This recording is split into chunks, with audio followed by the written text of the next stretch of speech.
नमस्कार साथियों, आज हम जानेंगे कि ध्यान, पूजा पाठ या अन्य कोई आध्यात्मिक साधना पालथी मारकर यानी सुखासन जैसे सेटिंग पोज में ही क्यों की जाती है। दरअसल जब हम सुखासन या अन्य किसी सिटिंग पोज में बैठते हैं तो हमारा शरीर पिरामिड के आकार का जैसा हो जाता है। यह तो आप सब जानते ही होंगे कि पिरामिड ऊर्जा को केंद्रित करता है, साथ ही साथ ब्रह्मांडीय ऊर्जा को भी आकर्षित करता है। यही कारण है कि सभी धर्म स्थलों की छत गुंबद के आकार की यानी पिरामिड शेप की होती है।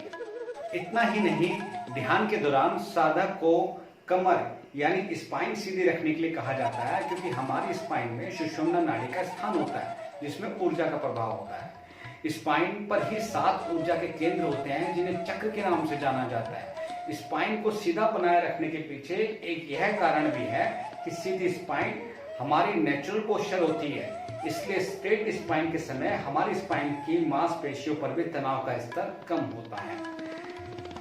हमारे शरीर में स्पाइन में सभी अंग कनेक्टेड होते हैं। यहाँ कोई ऐसा सिस्टम तो है नहीं कि कोई बोल्ट लगा हुआ है, कोई पेंच लगा हुआ है, उस पर ऑर्गन हैंग है या वहां पर फिट है।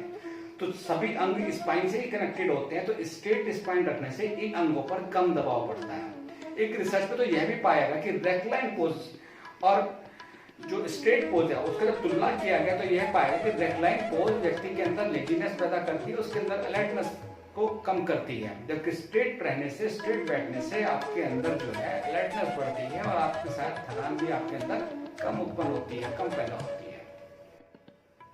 स्ट्रेट पोज में चलना बैठना अनुशासन का प्रतीक होता है, इसीलिए सेना या डिफेंस जैसे आपने देखा होगा उसमें सभी लोग बिल्कुल सीधे स्ट्रेट चलते हैं, स्ट्रेट। खास बात क्या है कि स्ट्रेट पोज का एक मनोवैज्ञानिक पक्ष भी है।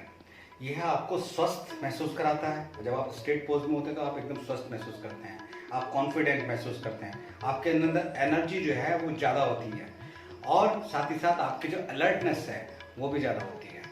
सीधी कमर रखने से ये लाभ होता है कि कुंडलिनी के जागरण में सहायता मिलती है। तो दोस्तों, अब तक आप समझ ही गए होंगे कि स्पाइन सीधी रखना आपको दर्द देने के लिए नहीं है, बल्कि दर्द व रोगों से मुक्ति देने के लिए है। मैं उम्मीद करता हूं कि आज के बाद आप सीधे होकर चलेंगे, सीधे ही बैठेंगे। सभी को नमस्कार, धन्यवाद।